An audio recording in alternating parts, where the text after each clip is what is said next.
Conversations, your portal to the inner realms.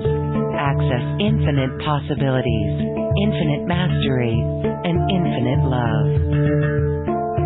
Mind-expanding, heart-opening conversations with some of the greatest spiritual teachers, luminaries, and healers of today's world. Usher in new earth by living in your sacred heart.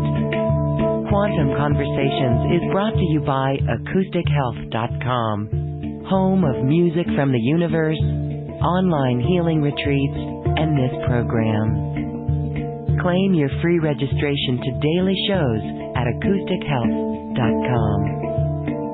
acoustichealth.com, your portal to the inner realms. Our program starts shortly.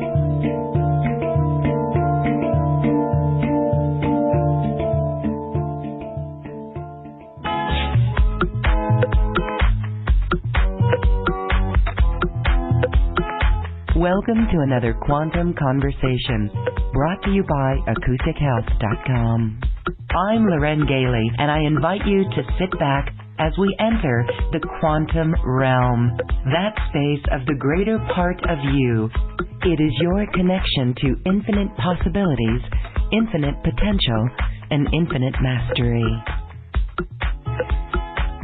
Welcome, everyone. We are speaking once again with animal communicator Ginny Jablonski, and she is here with us to answer your questions and also channel messages from your pets or animals. Ginny works with healing the trauma in rescued animals, and it was after a near-death experience where she learned that she had extraordinary gifts. The animals asked her to return to life to fulfill her destiny, which is an important task in healing the planet. Let's welcome back Ginny Jablonski to Quantum Conversations. Hello, Ginny. Hello. Thank you so much for inviting me back on the program. I'm so happy to be with you. We are happy to have you as well. Here we are in this world, and you work with horses and animals and people to share the messages that you get, and it all is in the name of healing. We're going to take messages today, so those who are on the phone or joining us by web call, you can ask Ginny if she has a message from your pet or animals to you. So, Ginny, welcome. Let's talk about our current global situation. The horses and the animals definitely feel what we are all going through. I'm on the radio. What is the message for that in these current times? Well, firstly, I would say the animals are stepping forward like never before that I'm aware of in the last 20 years. They are coming forward with messages of love, messages of peace, messages of forgiveness, a request for humanity and those of us lucky enough individually to be pet owners or work with animals in our life to become more self-aware, become more thoughtful, become more mindful, to start a practice, whether it be just sitting and sharing love with our animals or whether it be something deeper, breathing, yoga, qigong, meditation, that they are definitely reaching out in ways that are very powerful. And I do feel it very strongly. I hope others do as well. Wow, the other day my cat was sitting on my desk and she looked at me and we exchanged a glance. That was a very beautiful message. Perhaps you want to start with Yuki and see if you can read into what she was saying and expressing through that glance. Could you do that? Well, I'm not sure in that moment of time what she was expressing, but I can certainly ask her now what she would like to express. Okay. Let's try that. Okay. Thank you.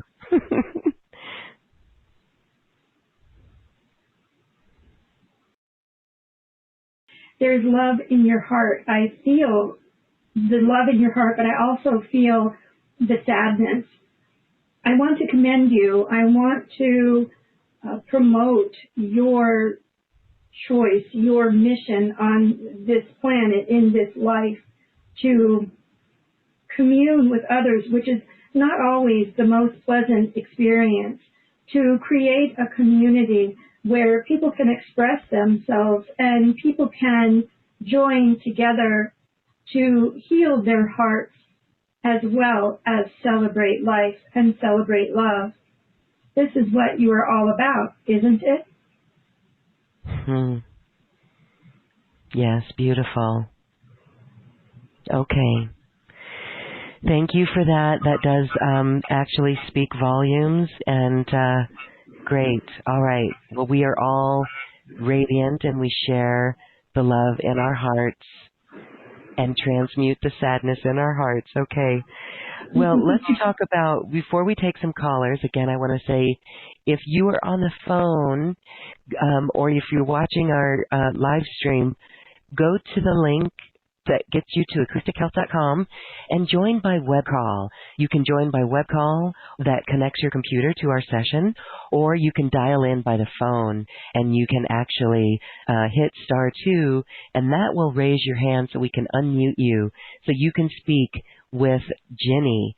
But Ginny, as we wait for callers to queue up, let's talk about animals that have medicine for us. Certain animals have medicine, and it's different. Can you explain a little bit about what's going on with that? Is it animals we see in nature? Is it other animals, pets? Well, yes, actually, there's a bit of a misunderstanding, I think, that people generally assume that all animals possess medicine, or all animals wish to use the medicine that they manifest for the benefit of humanity. Because many of the domesticated animals who have experienced trauma are not completely in alignment with their medicine and need some healing. But absent that, there is a great number of animals who are here wishing to be of service at this time and who are offering messages and healing as well.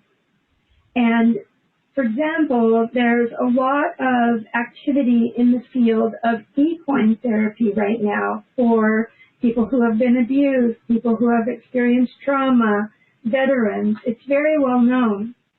And the way in which some of the animals are used is not necessarily in alignment with their natural healing abilities, but there are some who offer messages or somatic healing experiences or messages in the way that I often work from the animals that gives them the opportunity to express themselves and share their, what I like to call magic or medicine, with others. For example, not every horse would like to work with a sexual abuse victim. They might be interested in working more with veterans, or working more with young people, or working with physically disabled or mentally disabled individuals. And one of the things that I like to do is work together with the owners or caretakers of an animal and an animal to allow the animal to express their desires and to share what their medicine is and how they can best be of service in a way that they choose to be of service. And there are many different ways in which an animal can express their medicine. For example, with horses, I've met many horses who they really want to help someone tap into their heart, heal their heart, access their love. There are others who work with hormone imbalances. There are others who want to help us manifest or heal the blocks that limit our discernment. So there are quite specific abilities that animals have, but a lot of people aren't able to recognize that. Does that resonate with you? Yes. Yes, it's amazing that you're able to pick up on that and help those messages get through.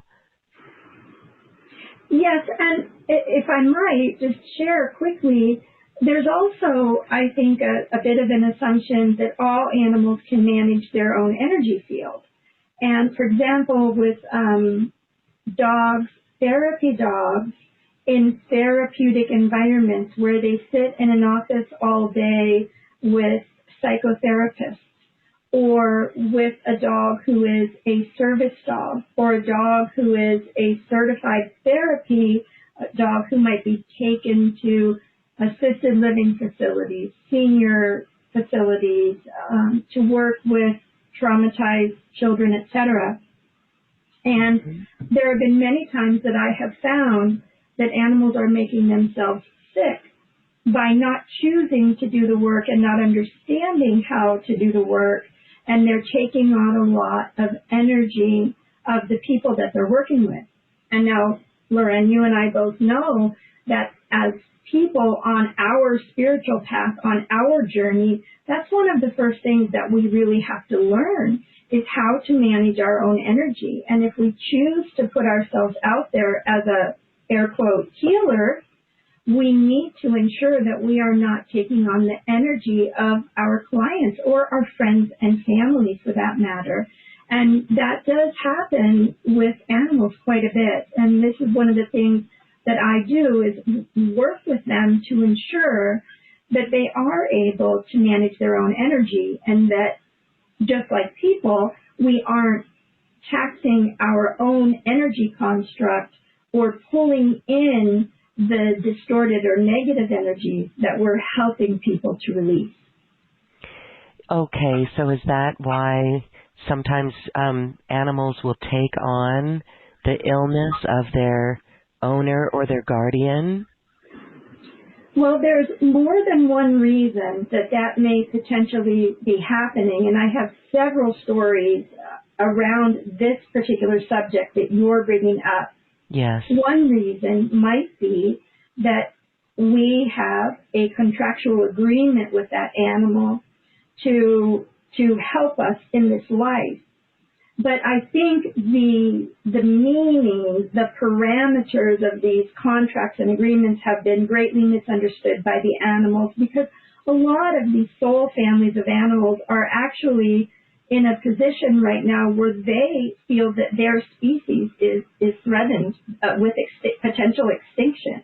And so they are stepping forward in ways that they never have before in what they define as trying to teach humans compassion by suffering or by being abused or by being abandoned on the street, you know, all of the images that we see of the unfortunate animals in puppy mills, etc.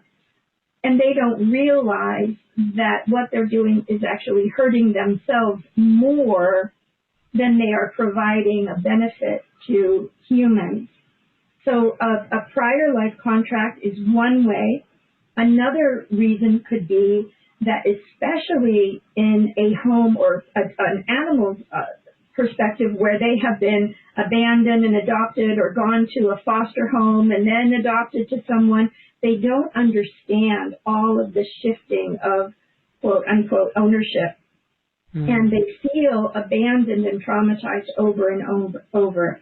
And even with the most, let's say, ethical breeders today, the breeders tend to let the puppies get adopted and remove them from their mother around 12 weeks. And that's just too young for a dog to be psycho-spiritually capable of managing their own energy and understanding their place in the world to move on and have a really happy, healthy experience in their life. And we could really talk for hours about that, but I hope that answers your question.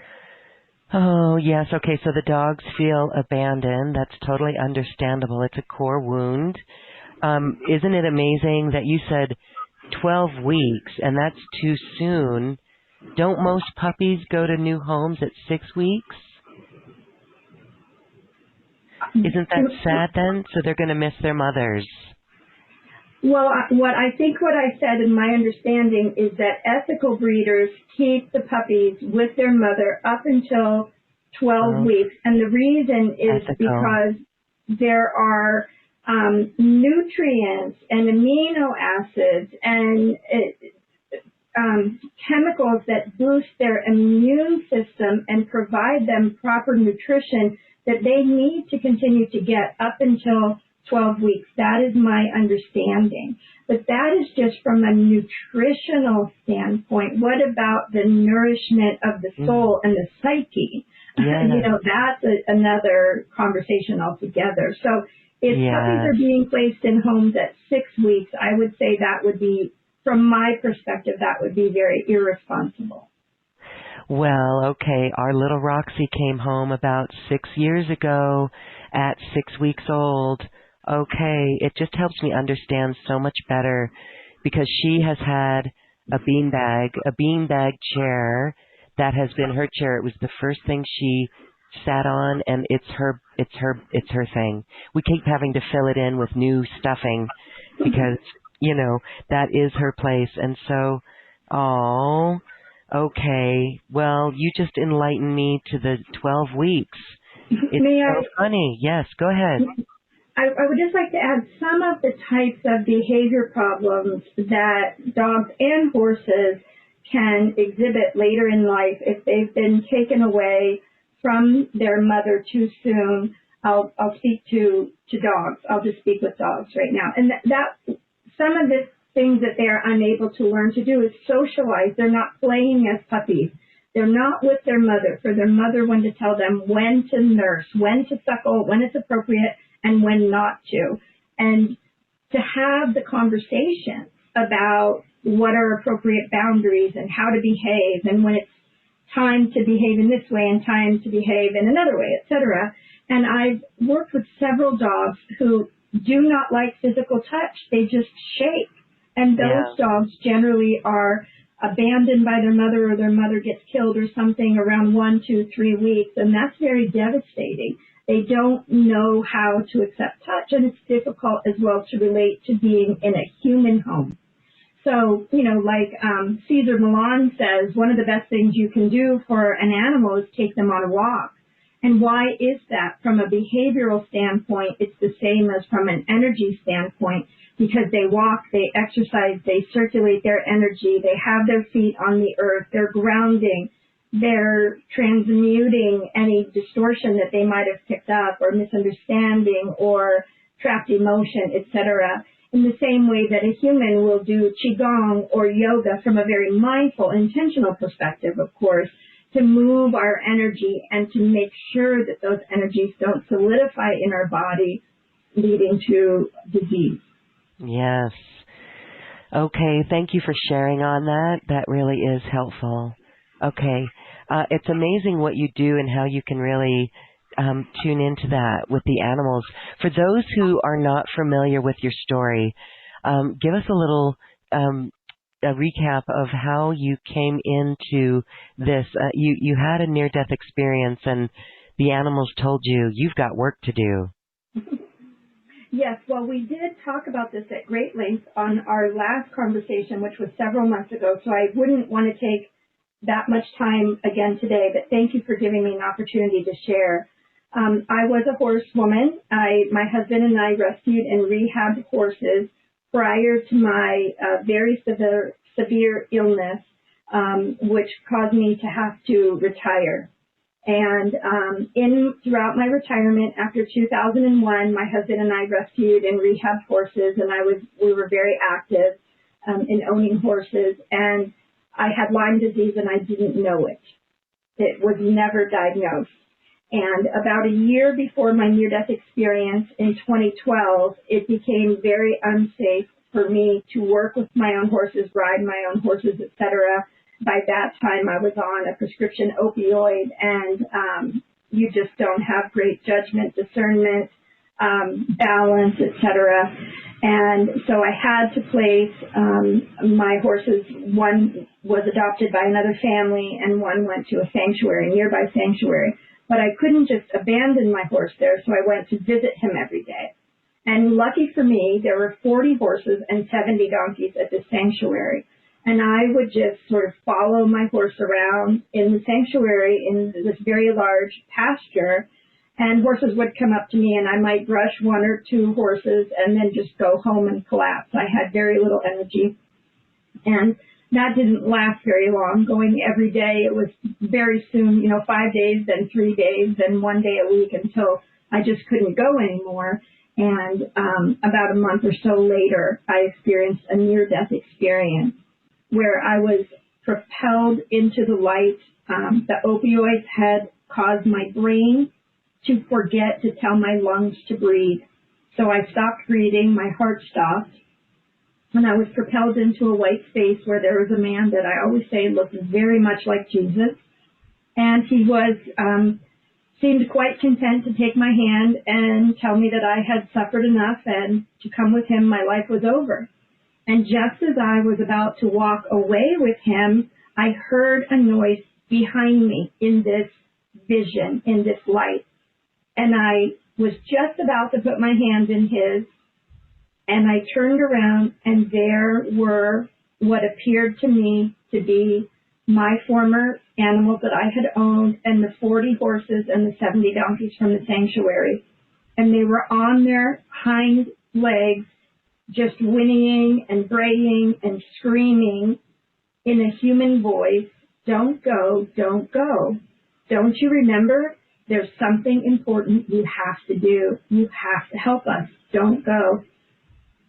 And I turned around very quickly, and I just, as quickly as that, as matter-of-factly as I could, I said, "Sorry, Jesus, I'm going with them." And I was immediately propelled back into my body, where I experienced an incredible amount of pain that I hope to never experience again. My lungs were on fire. My heart had stopped. It was as if I had a heart attack. It felt as if there was a 300-pound man sitting on my chest, and I screamed probably 20 or 30 times over and over at the top of my lungs, "I just died, I just died, I just died, I just died," and scared the beans out of my husband. It just scared him. And from there, I went on a journey to try to figure out what that meant. And when I woke up the next day was the first time I told my husband that I didn't have confidence in my medical doctors and that I wanted to seek out some type of alternative healing.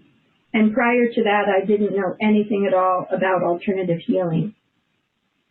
But the interesting thing, and what compelled me forward to do what is now, I've done the math, and I've probably accumulated over 17,000 hours of traveling, studying, interning, becoming certified in different healing modalities, studying different religious philosophies, was that when I came back from my near death, I came back in a state of no separation. It was almost as if the way, you are very familiar with this, Loren, that in this conversation about our spiritual and physical evolution, what some people refer to as ascension, that we will get to a time where we will know each other's thoughts, where we will be able to see each other's wounds, and there will be no secrets. And that's how I came back immediately after my near death, with no context and no instruction manual. I didn't know what a near-death experience was. I never heard of that. I didn't ever hear the word spirituality ever in my life. I had never studied any of this. And the reason that I was compelled so strongly to move forward and study and learn and experience all that I have is that any explanation that I was ever given for what I was seeing, sensing, or feeling never explained all of it. It only explained a piece, or the way in which the teachers, healers, masters, gurus explained to me that their modality was the one modality, that I'm the way, I'm the answer, you have to do it like this. I knew it wasn't. I knew it wasn't all of it. And I certainly don't believe I've experienced all of it to date, or that I am not saying that I understand all of it. But what I've tried to do is understand what has been revealed to me. And what was revealed to me is the theory that people are so excited to talk about now, quantum theory and the unified theory, body, mind, and spirit, the physical body, the conscious mind, and our spirit exist all in the same place at one time. Except that I can see that when people speak, the words they're saying do not parallel the thoughts in their subconscious or the sadness or anger in their heart and lower chakras. So I was also shown many different types of energy constructs, not just the two best known energy constructs of Hinduism, pranic medicine, pranayama, the chakra system, and the nadis, or traditional Chinese medicine, Anma Shiatsu, Japanese medicine of the meridian system and governing vessels. But there are others. And there are others because we have lived in so many different spiritual societies, such as the Mayan culture. I began to see at one point people that only had, it seemed like their chakras, which I'll refer to them as chakras, their chakras were in their ankles, their knees, their hips, their wrists, their elbows, their shoulders, and their throat, but they didn't have the typical chakra system that people talked about. And so I did a deep dive into the Mayan culture and studied with one of the 13 indigenous grandmothers that is alive right now on the planet, who was studied for 70 years the Mayan culture. And I came to realize that the energy system I was seeing was that Mayan energetic construct. The Lemurians, the Hawaiians, have a different energetic construct. And there's a lot of talk about bowls in that system that accumulate emotion. The Maori from New Zealand, for example, there is an energy called Maori. It's spelled differently, but they talk about buttons and absorption points, and that the bones hold our history and all the information. And that's a very complex energy healing system where if you're a woman, you learn a different modality for working with women than you do with men. And if you're a man, you learn a different modality working with a woman or a man as well. And again, I can go on and on because from the different shamanic perspectives, whether it's Peru, Costa Rica, Siberia, I've worked with many, including North American, Native American masters for years and studied under them as well, some overlapping. And they talk about the imprints in the luminous energy body. And they talk about what the quantum field tries to address, which is our field of probability, that which controls our conscious life experience, our programming, our subconscious. And they promote believing in that 1%, that tiny, very subtle, that fine layer, that 1% layer of possibility that does exist, where we can create or influence, shift or alter our destiny by healing and by clearing that 95% field of probability based on all of our patterns, all of our hurts, all of our unforgiveness. And in that process, and in all of the work that I was doing, the masters and teachers and healers that I was going to and paying money, they would say to me, nobody has ever helped me before, thank you, because I would be able to see or mirror for them energies that they weren't able to see in themselves. I've had the most phenomenal experiences with people trusting me and believing in me and the information that I bring through because it was very, very effective. And as I began to listen to people over the years tell me, you have to put yourself out there, you have to do this work. And I very slowly and in a very humble way stepped forward to be willing to give people messages if they thought it would help and take very little money for doing so. In that experience is when animals started coming through and giving messages through me. their animals that were alive, living with them now, or an animal that they might have had to rehome because they had to relocate, or through a divorce, their animal was now with their husband or their wife, or animals that had passed away, and they come forward, or pardon me, came forward with the most incredible affirmations, validations, messages of love and of worthiness and of forgiveness, and that have been, in my witnessing it, in my just witnessing and being a messenger, have been so life-changing for people that I couldn't deny that that was my destiny, that for some reason animals felt compelled to come to me and bring to me messages of a much finer energy, a message not, hey, I'd rather have a pink halter than a purple halter, or I'd rather if you didn't, give me that same ball, I'd rather have a new ball. The messages that come through me are more life-changing, and they're also healing requests from the animals to show me, this person, this therapist that I'm working with, the people are coming into the office and I seem to be accumulating their energy and I'm afraid I'm going to get sick. Can you help me? And that is how it evolved until about a few years ago in 2017, I had driven over 400 miles to volunteer when there was a very dramatic fire in Southern California, the San Diego area.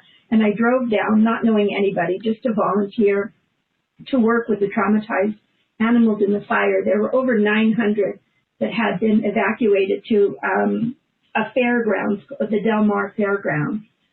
And in doing that work, I was in town for about a week. In doing that work through the wonderful social media tool of Facebook and Twitter and Instagram, I became very well known right away for working with traumatized animals, because the work that I was doing there in the fire with the animals that were being sedated, and the sedation wasn't calming them down. But when I would sit with them, they would calm down for hours and hours and hours.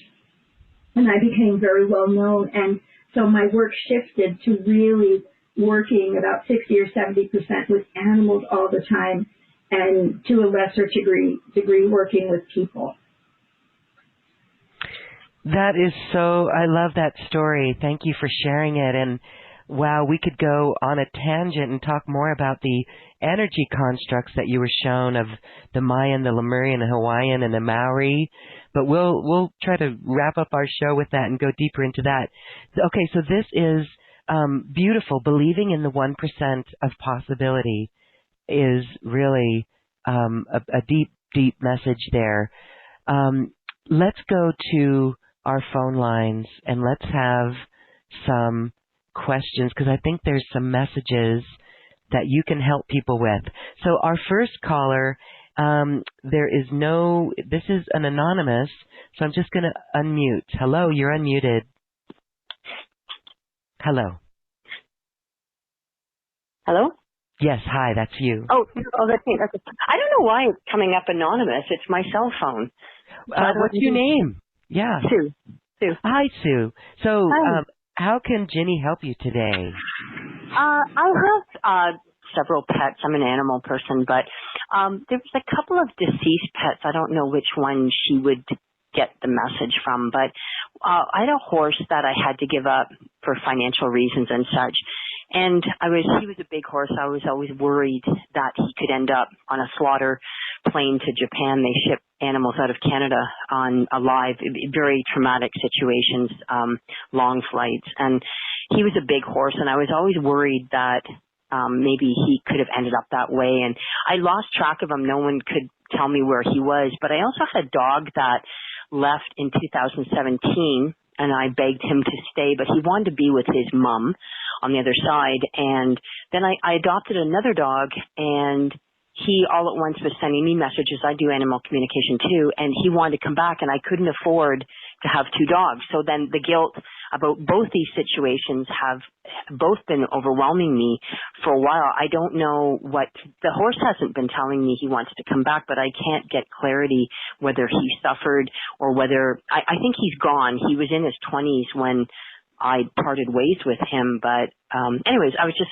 I'm not trying to take up a lot of your time. I didn't know which one you wanted to deal with, but yeah. Well, Okay. with respect to the horse, if the horse is no longer in your care, and you are not the legal owner of the horse, it would be unethical of me to talk with the horse. I think he's deceased, though. Okay. All right. I think he's deceased, so.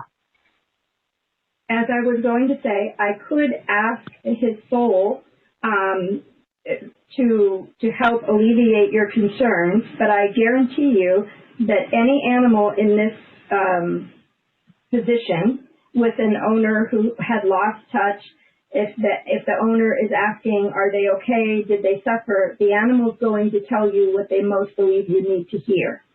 Okay. So the answer you're going to get is, I am fine, all is well, you did the best you can. I want you to know that there is no animal that I'm aware of that would say, I'm very upset with you. I went to a kill pen and then I had a really bad experience. That probably would, in my experience, would never happen. But having said that, from a human perspective, I can ask if the horse is passed away. Is that what you're asking me to do?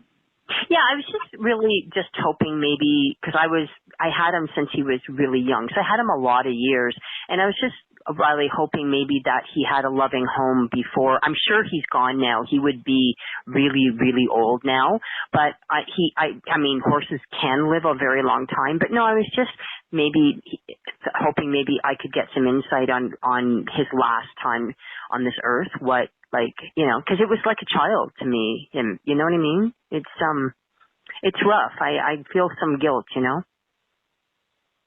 Yes. That's not something, I don't think that's a conversation that's appropriate for this call, really.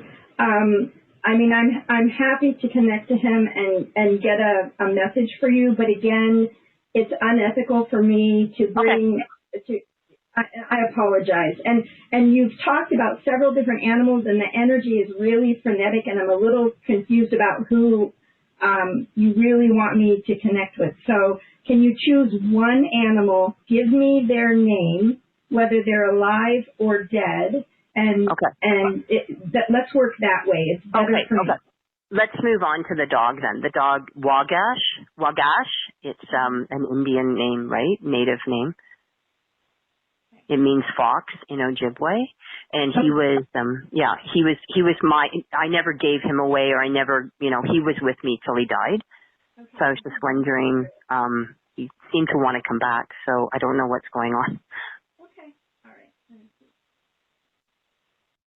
Well, 3 dogs are coming forward, and they all have wings, so that tells me that all 3 dogs that are coming to talk to you or hold space for you are all in spirit. Okay. So I'm trying to communicate very clearly that the one you wish to speak with is named Wagash. Right. So the one in the middle is walking forward. And I believe this is a male energy, he says, I wish to express my gratitude for your love and care of me. And I wish for you to believe in yourself, for you have so much to offer humanity.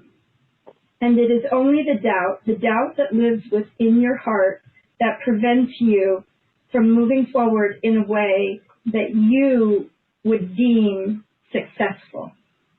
That you limit your own potential by not addressing the doubt, the self-doubt, which is buried deep within your heart.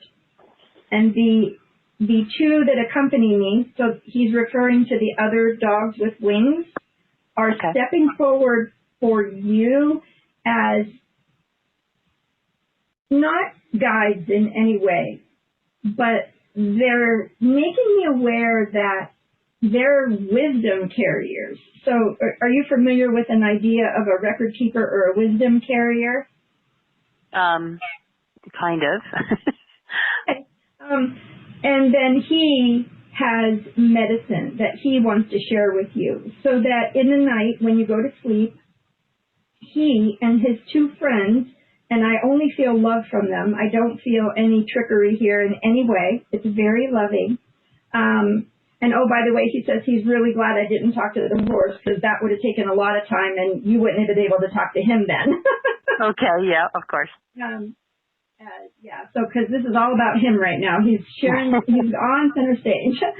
And he wants to work with you in your sleep time, in your dream time, to help resolve some of these issues, because he knows from a human perspective that healing can be very time consuming. And sometimes we feel like we've done that, we've forgiven that. Oh my gosh, we've already, he's kind of giving me this sense of, okay, get on with it already. I've been doing this for 25 years, and when does the real sense of healing come? And so he wants to work with you with some of that deep, really subtle doubt and unforgiveness and unworthiness that our souls tend to use so much energy keeping from us, but that do impact our lives in big ways. And if we can address it and we can resolve it, our life will begin to shift, and we will begin to put our focus on that narrow band of possibility and begin to create a new destiny. Does that make sense? Loren and I just sort of talked about that a little bit before. Yeah. No, I've been dealing with this all my life, and I'll just get to a point where I'm really making progress, and then I'll get another setback that will put me into doubt again. It's a pattern with me, you know what I mean? And with a lot of people I know. I'm not the only one, but yeah, it does make sense. He's absolutely right. He's absolutely right. Well, I'm sorry, go ahead. No, When you okay. said that, when you said that that's a pattern with you and you're not the only one I got full body chills. And I know that to be true, but this conversation is just about you in a loving, non-judgmental way. But this is part of the human condition. Make no mistake. There are more people who are afflicted with this condition than who are not. I know. And I being the biggest, I've been through all of this and continue on my journey. So in no way are you being singled out, but this is you raised your hand, so you're getting the feedback. But I'm glad that resonates with you. Do you have any more questions for clarification? Because basically his message in a nutshell is that some of this is related to past lives. And so the wisdom carriers, the wisdom spirit dogs are the record keepers, okay? Not the same as an Akashic Records reader, but a record keeper. In other words, let's not take that so literally. Let's try to understand that they can perceive every imprint in our energy field, and our energy field contains our entire history from the birth of our soul. Yep. And so he is stepping forward with these two other record keeper wisdom carrier dogs to help you work out these past lives in your dream time. But it's really important. You can't just go to sleep and pretend we never had this conversation. You have to do this with intention. And you call him to you, and you call the fox to you, right? And you say, the spirit of the fox. I call forward the spirit of the fox, because this is why you named him a name that means fox. And you can read messages from the fox, if you like, about the power of the fox and the medicine that the fox has to offer. And I bet if you go read something now today, it will have a new meaning, even if you had read that same thing before. Yep. So please do this with intention, that in your sleep you are intending to work out any lingering belief systems, contracts, patterns, agreements with people, or unforgiveness that needs to be resolved. Use that Ho'oponopono prayer that Loren talks about all the time. Stand in forgiveness. Proclaim that you choose love and compassion and kindness and forgiveness, and that when you wake up every morning, be in gratitude that you have done this work. Does that make sense? Yeah, no, and I just wanted to tell you, he was a Spitz dog, and my favorite animal is a fox, which is, I know people who have them as pets, and they're around here. I live in the country, but I would never just, take a fox's baby and try to make it a pet. So the next best thing for me to have my favorite animal would be a dog that looks like a fox. So he actually, his nose and, you know what I mean? He looked like a fox.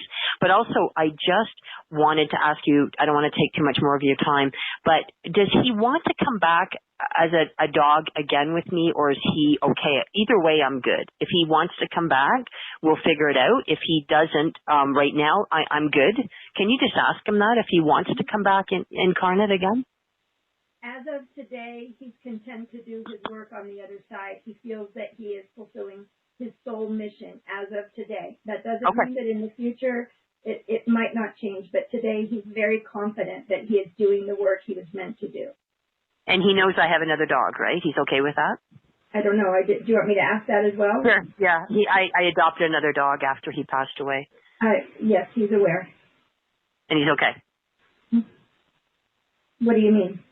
He's comfortable with that. It makes him feel good. Any animal would be comfortable with that, of course. Yes. Okay.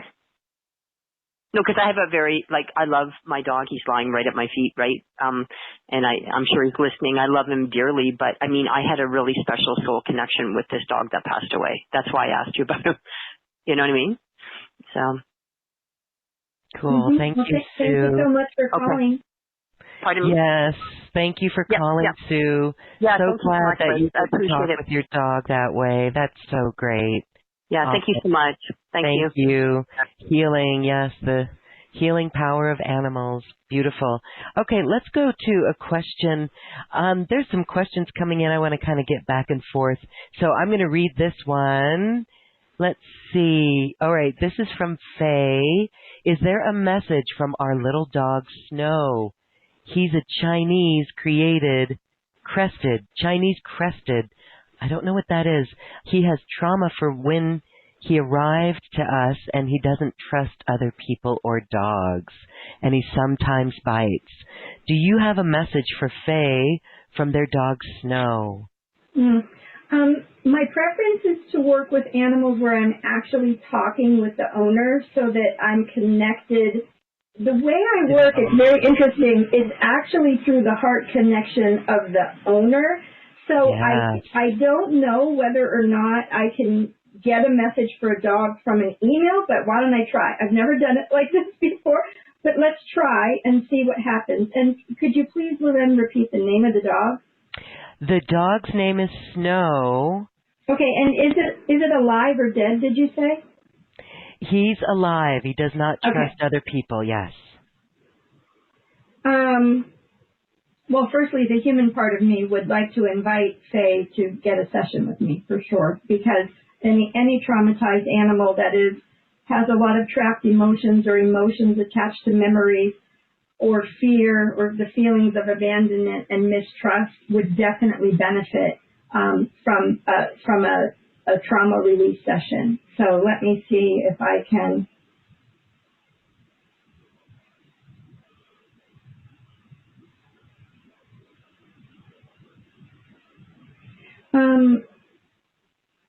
He's not very happy. So I don't want to verbatim share the message as he said it.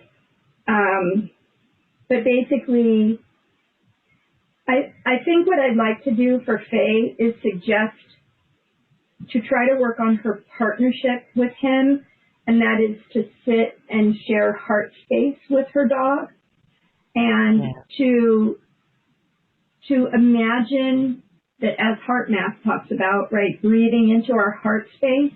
Imagine breathing into your heart space and I will add the energetic component of that. As we breathe in, we intend to breathe in love, activating our heart, activating our divine light. And sit and try to clear your mind of thoughts the best that you can. You might not be able to completely clear your mind, but the best that you can. And shine your light within yourself, first loving yourself, first sending love to you, and then shine that light, that love outward to little Snow. And imagine that with the light that you are shining from your own heart space, and if you're not sure you can do this, you can just tell your left brain, I'm pretending I can do what Ginny says. You don't have to literally 100% believe that you can do this. You just have to tell your left brain you're pretending. So breathe into your heart space, activate that light, and imagine that with your love and with your light, you're generating a little tiny pink baby blanket of love. Now, Faye said that Snow was a Chinese crested, so that's like a 4-pound dog. So we're talking about a little tiny baby blanket, like pink cotton candy baby blanket of love. And you don't want to bombard Snow with it because it's potentially going to feel very foreign to him or her at first. And just imagine that you're gently handing that blanket to Snow while focusing on Snow's heart. And try in your mind to imagine saying to Snow, you have the same energy in you that I have. You have a heart, and you have this love and this light inside of you. But your sadness and your anger has covered it up. And so, as I'm sharing with you, Faye, instructions on how to do this, I'm taking the liberty, I hope it's okay, I'm taking the liberty of doing the same thing from my heart and handing Snow a little tiny baby doll size pink blanket of love that he or she can choose to receive or not. And I'm just going to close my eyes for a minute and look at the energy and see what's happening here.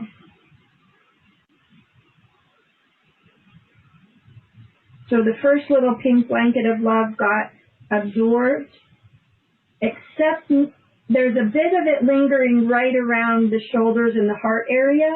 So that says to me that the frequency of love that I'm offering is not able to immediately transmute, to be absorbed into his or her energy field, to help transmute any distortion, any emotions, any feelings from previous traumatic events. So I'm just going to continue to do it just a couple more times. Then I continue, I ask you to consider doing it with me as well. And everybody in the audience, if you like, Loren, would that be okay if we just do a little exercise? Yes, and I know we're all saying, we're here, we're helping. Okay, beautiful. So breathing in pure love deep into our lungs, not just that shallow breath that when we're stressed out we experience. Deep, breathing love deep into our lungs, deep into our heart space below our sternum, and exhaling all the cares, all the worries, all the stress of the day. Breathing in and activating our heart and activating our light, that spark of creation that exists within all of us. And first, shining that light inward to ourselves, loving ourselves first. It feels like you're just giving yourself an incredible hug, doesn't it? To shine your light inward to yourself, and then turn that light toward this little tiny dog and gently imagine that we are creating a little baby doll size pink blanket of love. Little tiny, gentle baby doll size pink blanket of love, and hand it to Snow.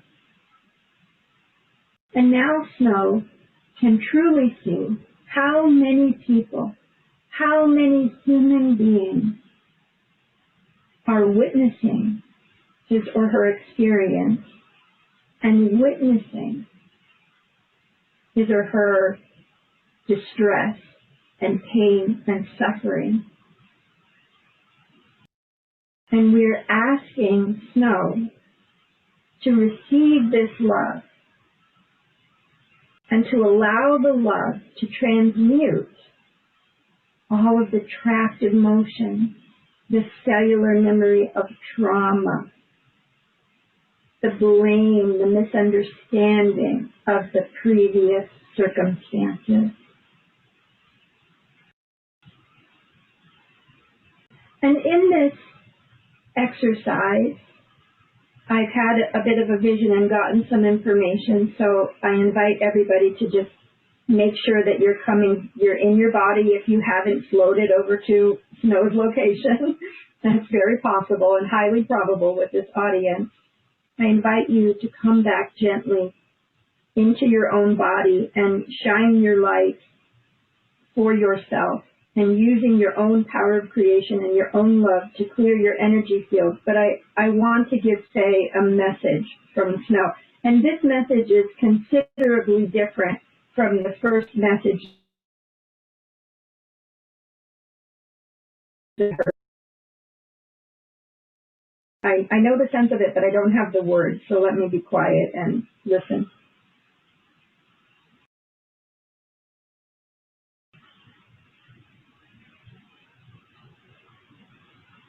So Snow said, I was very angry before, and I continue to be angry, but because of this experience, I am now choosing to heal.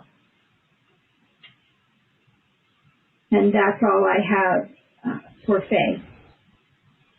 You did it. Thank you so much. Yay, you did it. Yay. That was cool. Thank you. Thank you. Yep. Love is the answer. Forgiveness is the key. Love is the answer. Beautiful. Okay. Thank you, Faye. We hope that helps. We were all there assisting, and thank you. Okay. Well, you have a special offer with sessions where people can work with you, and we've witnessed what it is that you do. It really is trauma release. So if anyone has animals that are experiencing trauma, have experienced trauma, that's really your forte, as we can see. And also messages as well, messages for healing and upliftment. We have time for one more caller. Let's go to, it's San Francisco. I think it's Catherine. Hi, caller. Yay. Hi, Lauren. It is Catherine. Hi, Catherine. And I have the privilege of living with Tigger, who is a grey tabby cat. And we've been together over 10 years now. My concern is just in the last couple of years, he's developed a growth just behind his ear, which is getting bigger and bigger. I have had it tested twice, and it is showing benign. So yeah, I just want to check in on that, if possible. Thank you, Ginny. Sure. So then with your permission, I will connect to Tigger's heart. Yes. Tigger gives me permission as well. Oh, this cat. Oh my gosh, we could be here for an hour. This cat has a lot to say. Okay, hold on. First of all, it already made a speech, and I didn't even hear any of it. But it was like, okay. Let me encourage the cat to realize the environment that we're on a radio show, and people need to hear. And this is not a private call, so he needs to choose what he wants to say. Choose the most important things he wants to say first. Okay, so the most important thing is the growth is encapsulating discordant distorted energies, discordant energies is the word he used. My word was distorted energies that he is taking on for people outside of your home, not you or anyone in the home, that do not belong to him. He fancies himself a healer, but he feels like he's getting in over his head. He doesn't know how to release the dark energy. So the body's response was to grow this fatty mass and encapsulate the energy. Does that resonate with you, Catherine? Yes, absolutely. So you do feel as if he tries to act like he's a healer, but maybe he's not totally on top of managing his own energy? Perfect. Absolutely spot on. Yeah, okay. All right. So let me see. Just joined us. So let me see if he wants answers from me, if he wants to talk. Let's see what his priority is. Oh, he's like, oh, lady, I'm looking for answers. I don't know if you live in New York, but he's really... Okay. Well, I used to live in New York. In New York, it was a joke. So he's like, lady. Okay. Let's see here.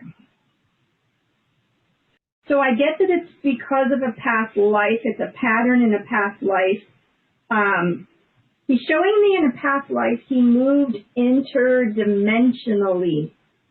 He would phase in and out. Now, I know this is a little out there, and I apologize for anybody that thinks this is going, a bridge too far, but this is the truth that he's bringing in, and I have to honor it.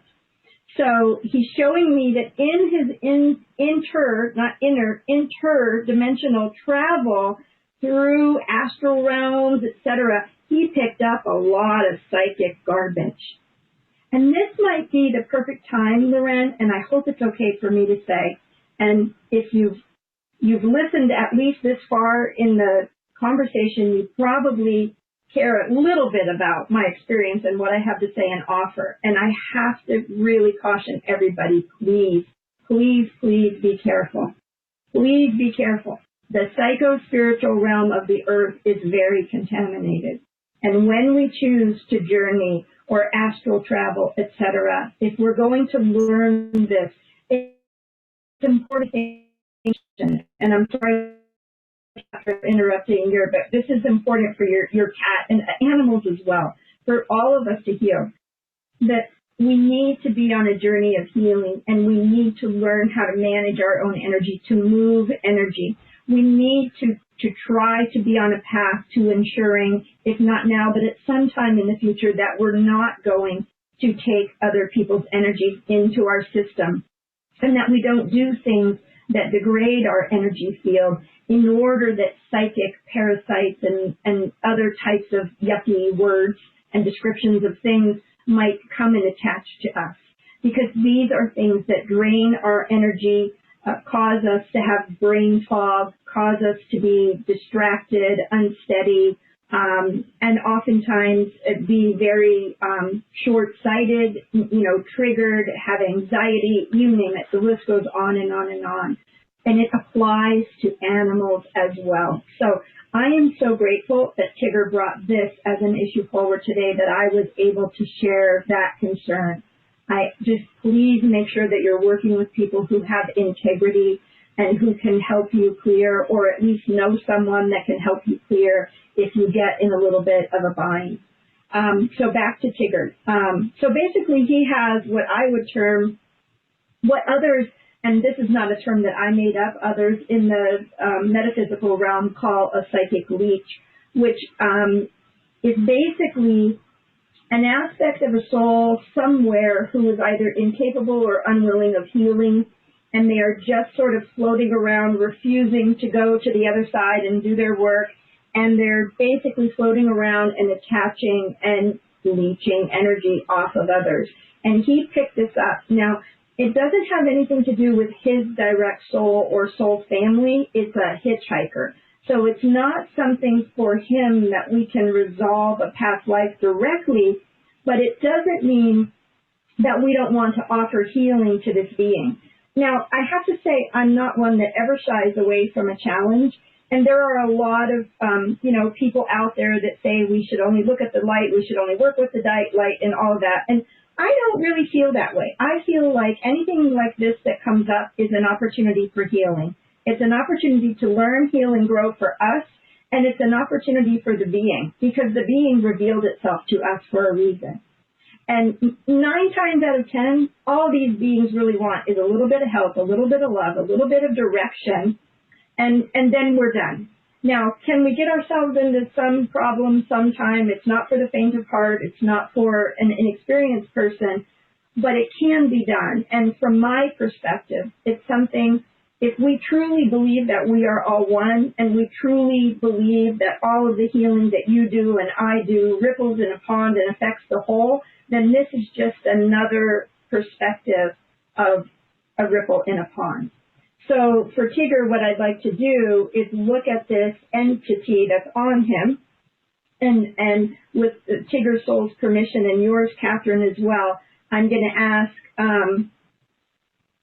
some cats, because this has to do with cats, and it is another cat. So I'm going to ask the soul family of cat to come forward, and I'm going to ask an ambassador or spokesperson. Some people would call it a deva, the deva of the cat family or soul family of cat, to come forward and to witness this wounded, unhealed aspect of another cat soul, and to embrace this and carry this away for its highest good, so that it can go on to its spiritual evolution and to be provided a space of love and healing. And that I want this being to know that from all of us on the call here and whoever listens in the future, that we are surrounding you with love and compassion, with the vibration of peace and the vibration of love and forgiveness, that we forgive everyone for everything unconditionally, no matter what, including ourselves. Love is the answer. And there is nothing that any of us on this call could ever conceive of that is not forgivable. And from that 60,000-foot view of this human experience, animal experience, which has very much been entangled with the human experience, we wish you the highest level of healing, and we wish you peace on your journey.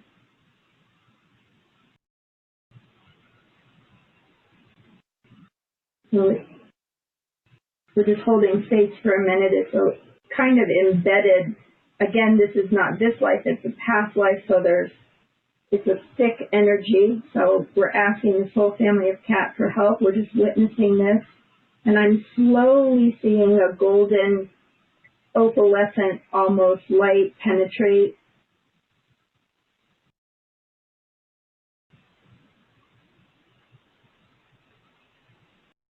And then remembering how we all previously breathed into our heart space, activated love, activated our spark of creation, turning that love and compassion first inward for ourselves, stating to ourselves, each of us, we give ourselves permission to heal. Let's have this entity witness us doing that. I give myself permission to heal. Because there's a lot of people out there that want to save the world, but they don't want to do their own work. I've met a lot of them. So let's really focus and do our own work and be committed to doing our own work first. And then when we shine our light, it will be 10 times or more powerful, I promise you. There, it's starting to slip out. I'm sorry, it is a bit of a lengthy process.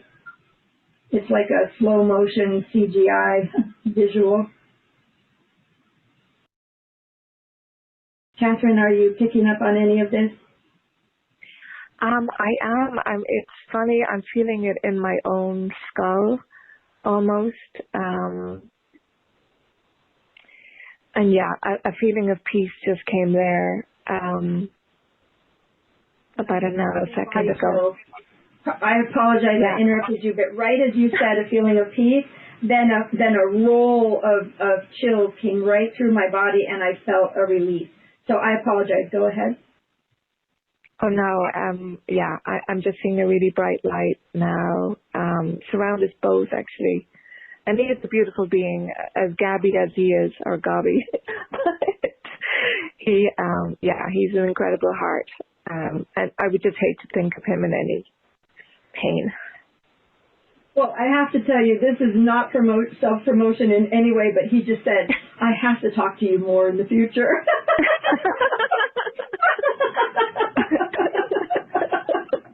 Oh my gosh. Well, Tigger, you can call me anytime. Really. Just talk to me, contact me anytime, but we have to make sure it's okay with Catherine.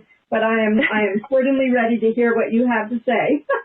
And Catherine, please feel free to reach out to me, send me an email, contact me, follow up. How's he doing? How are you feeling? How have you guys been affected by this?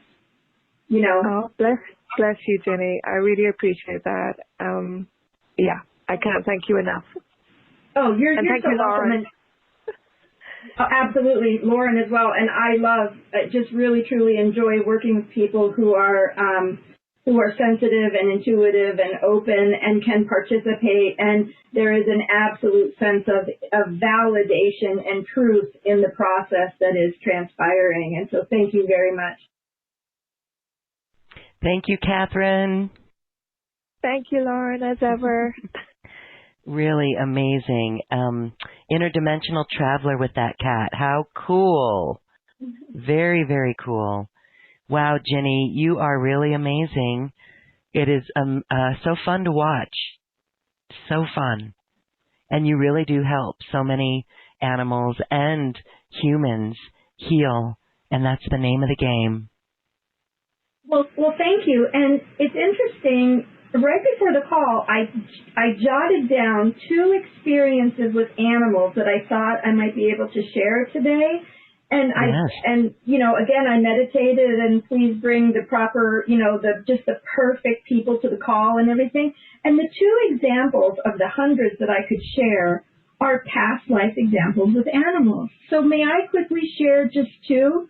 Yes, please. And then, if we have a lot of time, there's one, but it would take about 6 minutes to tell it. But here are 2 quick ones. When I myself, about a year and a half ago, adopted a chocolatine mini donkey, she was not taking on weight. She was very skinny, and we were feeding her an appropriate amount of food, and it seemed as if she was wasting away. I thought, oh my gosh, what is wrong? And sure enough, she had a past life as a deer with wasting disease. And so we went in and cleared that traumatic memory from her soul blueprint, and she has gained 25 pounds easily in a year and 2 months. It took me about 3 months to figure it out because, with your own animals, the coddler's son has those shoes, right? It's not the first thing I do is sit down and tap in and try to help my own animal with a past life. But when I did it, it was phenomenal. And then I have a client who has this amazing Bouvier, the most famous dog in the neighborhood. Everybody loves this dog and such a personality. Well, everybody wants to play catch with this dog or throw the dog treats. Well, anytime you throw a ball or a frisbee or a little biscuit to the dog cowered in fear. And people kept laughing at the dog and calling the dog dumb. Oh, this is the dumbest dog I've ever seen. Oh, what a stupid dog. How can a dog not catch, And it was really traumatic for the dog. Yeah. Well, sure enough, the dog had an experience in a life where something came and hit it in its face and broke its neck. And I was working with the dog and clearing the dog, and I said, okay. So in my mind, I was about to tell the woman, okay, let's, give it time to settle in and, see how this goes, and maybe you can try again in a few days. She goes, oh, I already did it. And I'm like, what? You threw something at the dog? She goes, oh, yeah, I just threw a piece of steak up in the air, and he caught it. And that is the immediate experience, result that we can expect from doing this very important, very real work with an animal. So those are my 2 short ones. Lauren, I don't know how much time you have, but just let me know. Well, that was beautiful. Past lives in animals, they too are affected. it is just amazing the work that you do. It is totally quantum. All right, please, there's time. Share the other story. I would love to. Thank you. This is probably one of the top 5 most profound experiences I had in my life. I was in Southern California, Southern Central Colorado, and I was at a rescue, and it was a horse rescue. And I walked in, and of course I first had to get past the lead mare and work with the lead mare, and she had to feel me out, and did she give me permission to work with everybody else? And sure enough, of course she did. And then this gray horse came forward and asked me for help and said that his heart hurt. And I put my hands on his heart, and I looked to the woman that owned the rescue. Her name was Rebecca. And I said, Rebecca, if this horse doesn't release some energy right away, he is going to die very quickly of congestive heart failure. And she looked at me her jaw dropped open, and I think she literally turned white as a sheet. And I said, Rebecca, what is wrong? What? And she said, this horse just came to the rescue 30 days ago because his owner is now in hospice with congestive heart failure, and he will probably be passing any day now. Wow. And I said, okay, well, let me turn my focus back to the horse. And I said to him, his name was Silver, and I said to him, are you willing to release this energy? And he said, yes, of course. So I started doing it. And as I looked into the energy, I had both my hands on one on his chest, one on his withers. I saw that in a past life, he and the man were together previously, and he was a horse, and the man was in the military. He was a military commander. And in battle, the military commander died. And in his role as a horse, what he thought was caretaker of his human, he felt that he had let his human down and that the man's death was his fault. So he promised that in the next life, he would carry the burdens of the man in this life, which is his next life with him together. And I started to walk him through doing a revocation for carrying that, and he backed up 4 or 5 giant steps out of my hands because the woman and I were standing to the front of him. He backed up and walked away very quickly, and I just stood there in amazement, just dumbfounded. What has happened? And I heard him say, I cannot revoke this agreement. I cannot. And I asked his soul, what is the soul's perspective? And the soul's perspective said, this is wrong. He shouldn't sacrifice his life. This is not right. And the importance that some people are placing on these contracts, it's misunderstood because there's a misunderstanding at the beginning, at the creation of these contracts.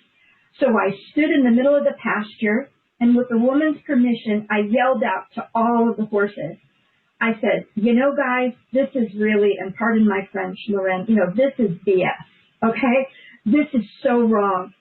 All of you and the animals in the world who are suffering and taking on illness and disease and mental anguish from human beings because you think you're somehow resolving karma or you're making good on a promise that you make, you are only hurting yourself.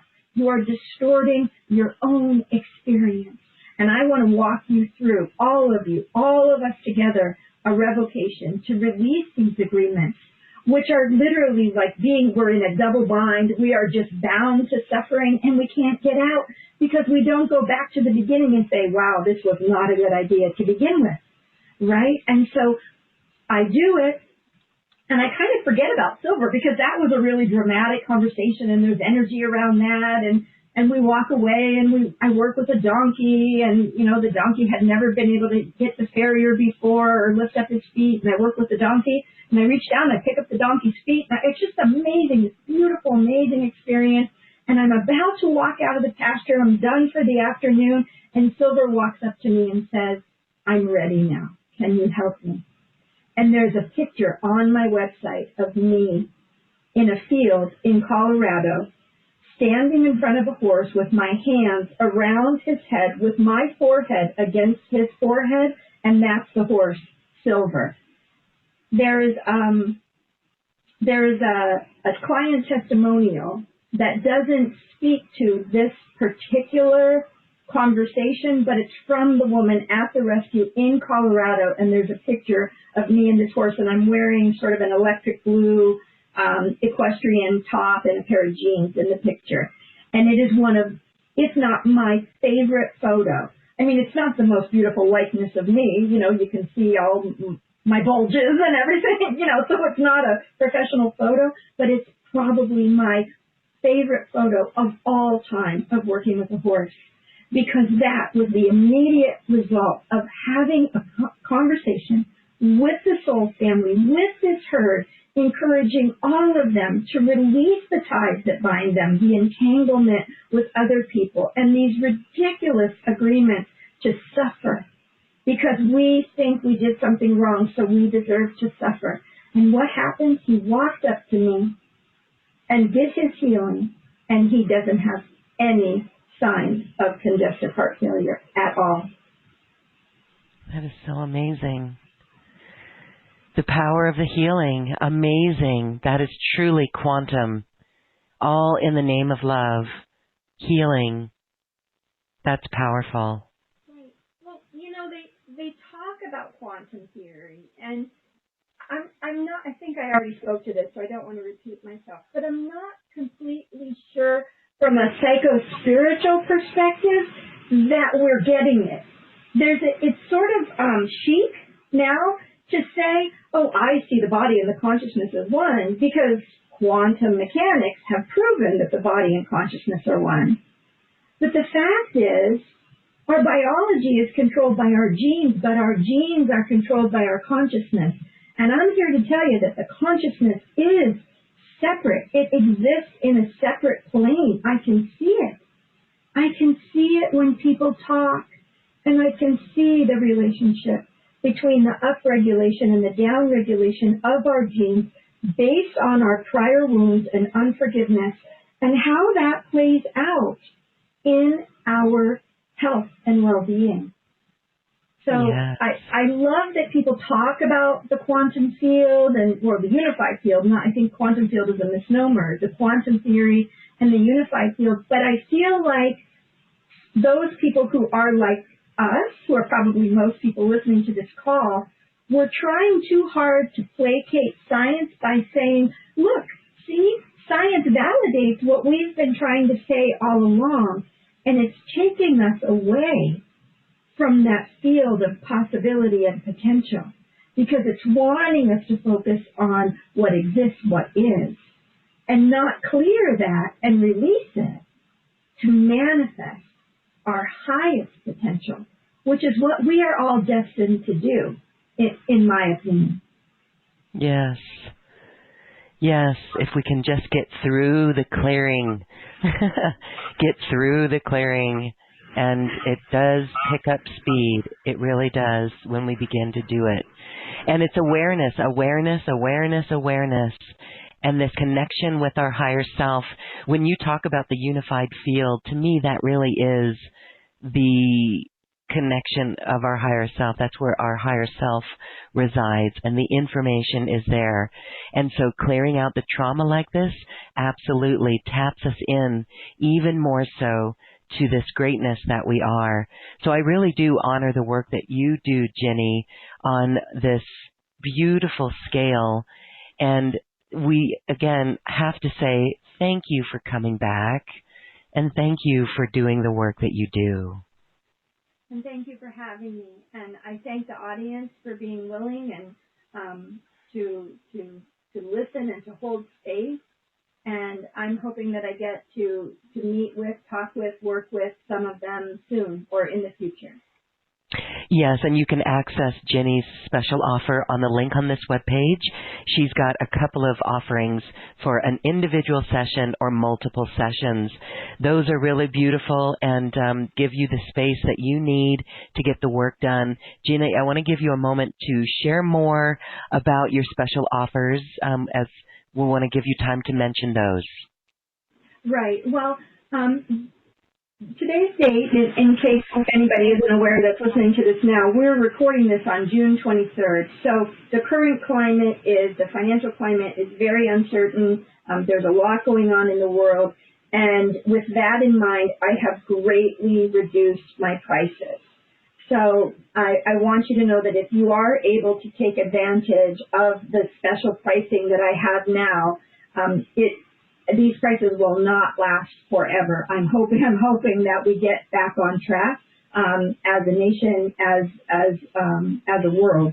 But what I've offered is an individual session or a bundle of 3 sessions for those people who know that they have a traumatized animal, or maybe people have multiple animals. I don't like to purposely, intentionally schedule a session with 2 animals at a time. Now, that's not to say that it doesn't happen. Animals come in spirit. There tend to be conversations in the household. These things happen organically, but I don't consciously choose to work on more than 1 animal or person at a time in one session, because I don't feel that it honors the animal or the person. Of course, we'll go with the flow, but it's very important to me in this work that we don't just come in with a list of 6 questions, ask the questions, and then leave, because that's not honoring them. That's not witnessing their suffering or their trauma or really listening to them and getting their perspective. And that's how I choose to work, which is different from a lot of traditional animal communicators. So I highly recommend the 3 bundle sessions, because these prices will not last forever, for sure. And when I do offer bundles, I usually ask that there be, and it's always, of course, according to the animal soul's wishes, but at least 4 weeks in between sessions, so that people and animals have time to integrate that healing and that releasing and finding a new normal, finding a new balance. And you can use the package and the offer that is on this site for people as well. So if you wanted a session for yourself, this offer does not limit you from being able to take advantage of this pricing. You can book a session and have a session for a human being as well. Yes, for animals or human beings, wherever the need may be. Beautiful. Thank you so much, Ginny. And when I said thank you for coming back, I guess that means thank you for coming back to Quantum Conversations, but it also means coming back to the planet, being on the planet, being incarnated with us. We can't thank you enough, and we thank you for stepping into the work and your mission, because you truly are making a difference. The horses thank you, the animals thank you, the humans thank you, and Gaia thanks you. We all thank you. Thanks so much. Thank you. Awesome. Ginny Jablonski is an animal communicator. If you'd like to work with her, again, check out the special offer that she has available for all listeners of Quantum Conversations. Ginny, thank you, thank you, thank you. Have a beautiful evening. Now it is time to dance our way to the cosmic heart, and we'll just have a little fun as we incorporate and integrate what we've learned in today's show. How beautiful to spend time with our animals, connecting in the heart space. Namaste.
for listening to this quantum conversation, and thank you for dancing with us to the cosmic heart. As we raise our own vibration, we raise the vibration of the planet. This show is dedicated to you and all awakening hearts, as we are here to shine our bright light and amplify our love. Access all quantum conversations, special offers from our guests, and online healing retreats by visiting acoustichealth.com. I'm Loren Gailey, and from my sacred heart to yours, I honor your magnificent love and light.